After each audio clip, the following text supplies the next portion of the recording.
We are about to hit 2022, so I thought it'd be a great time to go through our plans for the spring term, January, February, March and April. I want to do this so everyone's clear, there's no misunderstandings, nobody misses out. But also, if we are on the same page, it's much easier for us to work together for this to be a success. I think it's really common for a subconscious part of our brain to think of church in the same category as other activities, provisions and services that go on in society, where some people do something and then we think, if I would like that, if it would be good for me, if I would enjoy it, then I will go and partake of that.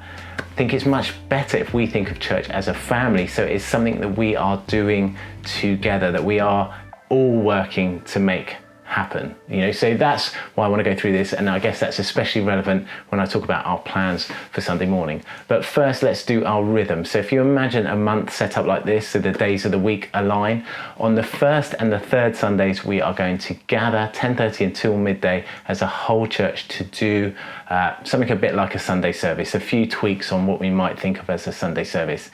And then there are other things. So on the second Saturday of the month, for families in the morning, there is Messy Church with an additional session or a session there for primary school age kids.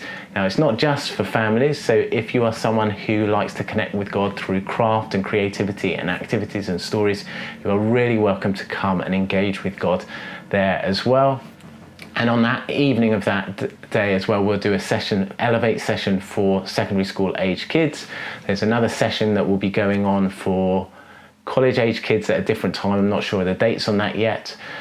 And then on the last Thursday of the month, there's a coffee morning for parents, carers with preschool aged kids. And then within this whole church rhythm and family rhythm, there are going to be rhythms that hubs are going to do that they will decide as best suits the people in the hub. So they might meet on the Sundays in between, plus a couple of evenings during the month, or they might meet every week in an evening. So all those. But what I want to do now is rewind to the Sunday morning. So we're going to do a few tweaks and changes on Sunday morning that we're going to try out. I don't know if they're going to be forever, but we want to reinforce and do it in a way that kind of just connects with us as people, as trying to make disciples. Now, when we first started doing church, we were told Sunday service is the shop window for your church. You do as good a Sunday service as you can, so that people will come see your church and they will join it. So that was why we were taking like 30 to 40 people to put on a Sunday morning. Almost, 80% of the church's energy went into doing that weekly event. Now, that is a way of doing church, but reality is the people that came to see if they liked the church were Christians who were looking for a new church. Maybe they'd moved into the area, maybe they didn't like the church they were in. Nothing wrong with that, but all that energy was going into that. What we want to do as a church is put our energy instead into making people like you and me, making us into the shop window for the church, so that maybe our colleagues, friends, family, neighbours, maybe they start to connect with church through us, maybe come to Hub, maybe come to a Sunday service. But it means that we don't want to make this really slick, polished Sunday service where it makes people think, oh, I really enjoy this, I'm getting so much out of this, the priority anymore. So we don't want to end up with 30 to 40 people putting on the Sunday service, and we don't want to end up with 80% of the church's energy going into doing that one event. So these are some tweaks we're going to make to mean that there's not so many people, we don't need so many people involved, and it reminds us that actually the Sunday service is about gathering as a family, doing this together, and centering ourselves on God and being a welcoming environment for anyone who might want to come. But when they come, they understand that we want to learn how to be disciples and to be transformed to be like Jesus. So I thought the easiest way to talk about the tweaks and changes on Sunday morning is just to run through what our plans are for those Sunday gatherings. So I said we're going to do a few tweaks to disrupt our sense of we are turning up to spectate on something. So one of the first things we're going to do, and some of these may seem a bit petty, but we're just going to try them out. First thing we're going to do is when you turn up, there are not going to be chairs laid out like we're in a theatre. So you'll come and you'll grab a chair and you'll put it, and we're going to sit in little groups, because the first 30 minutes of our time together, we are going to share breakfast. We are going to eat breakfast as a church family. At Cliss and Mary, we can use their oven, so we are going to cook Danish pastries. So you'll come, get a Danish pastry, a coffee, sit down and chat with people and use that time to connect, that value of community that we have. And then after half an hour, 11, we're going to turn our chairs and face the front. We're going to have a time of musical worship, and then we are going to have, some weeks we'll do communion, then we are going to do some teaching. The teaching is going to be fairly short, like 10 or so minutes. We might teach from the Bible, but also we might teach by someone telling a story or a couple of people being interviewed about what God's doing in their lives.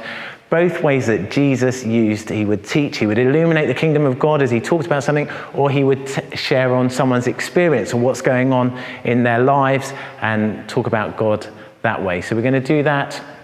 We are some weeks going to do a spiritual activity where there is an opportunity, instead of just listening, but we start to participate, we do something. So we might do that on our own, we might do something with the people around us.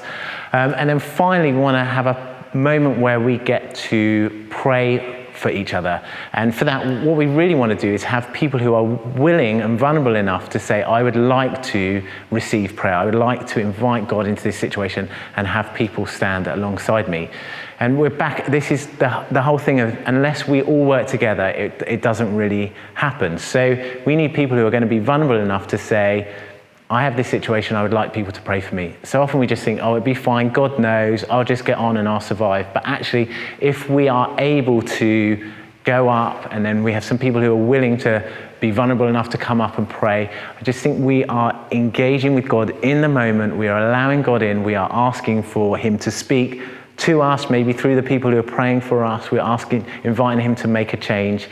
I just think it's a really important dynamic that we have going on in church. So we want to do that as well. So that is what we are going to do on the Sunday mornings that we meet. And we are trying to get that balance between these different environments where we gather as a whole church on these Sundays, we gather as smaller groups, extended family groups in hubs. They both do different things well. What we want to do is just share our energy into putting those on between those, with the aim of helping us be more and more discipled into the likeness of Jesus. So we are going to need people to help make this happen, but maybe a third of what we needed before when we were putting so much energy into the Sunday morning. That's one of the reasons that we're not going to lay out chairs, we're going to let people do it. It helps us have a smaller team, but it also reinforces family.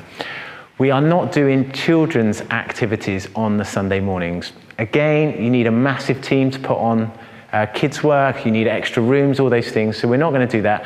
But actually a more fundamental reason, I think, is we want to get back to the idea that we, as church, we are a multi-generational family.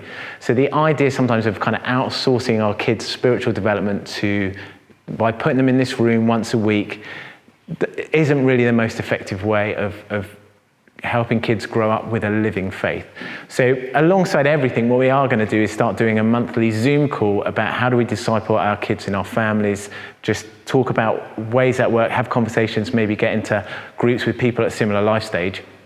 But when we gather together, kids are going to be part of this. Now, I think it is good for kids to be in this environment. It's good for them to grow up and see that. That's one of the reasons we want to keep the content to an hour, while the talk's going to be small, because we understand that kids don't have the same kind of attention span. But one difference, I guess, from what we're used to is the fact that kids are in the room when we are trying to concentrate on God. And so lots of us, we've got used to the idea that we can close our eyes and think about God and not be distracted. And having kids in, whether they're our own kids or other people's kids, can distract us. Well, one, I think we just need to get over that. And two, I guess, for us that are parents, what we're used to is kids being somewhere else so we can just concentrate on God and they're being looked after. Now, that's fine. And as a community, whether that's the community of a husband and wife or the community of a hub or community of friends, we can take turns in looking after kids. But I think there is something about the way we learn to worship that it has become very one-dimensional. We are used to just being left to our own devices, not disturbed, to think about God. That is a really important way to worship, and we should be looking for ways to do that through our week anyway. But there is also something about recognizing the seasons we find ourselves in, and having children, and especially young children, is a season that God is still fully involved in. And I think there is a way of learning worship that actually is a really important tool, so that we're not one-dimensional in our worship. So there is a way to learn to engage with God while we're holding a toddler who's pulling at our knows, or why there's a 6-year-old who wants to ask us a question. And learning how to be so gratefully thankful for this gift of a child, and to serve our children with love and look after them while engaging with God and inviting Him into that moment, I think is a really important worship tool to learn. And actually, it's that same tool that we would use to worship God while we're at work writing an email that's going to help someone else out, or while we're cleaning the house for the benefit of whoever we live with, or while we are looking after someone or serving someone or doing something for someone else. There's a way of worshiping in that moment that perhaps we haven't learned, or we're not very fluent in. And so I guess this is an opportunity on this twice a month to get better at that sort of worship. So that is what we're going to do.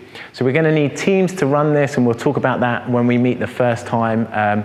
Just different roles, and we're hoping that maybe every other month you might be able to do it, but we all contribute to make this happen. So we're meeting on, the first one is Sunday, the 2nd of January. We're going to meet here in Clisp St Mary. We're able to use the ovens here, so we're going to have these freshly baked pastries. The 3rd in January and February, the first Sunday's here. The 3rd Sunday is going to be at St Leonard's Primary School. So we're going to see how both venues work. This is our plan. So looking forward to seeing you on Sunday, 2nd of January.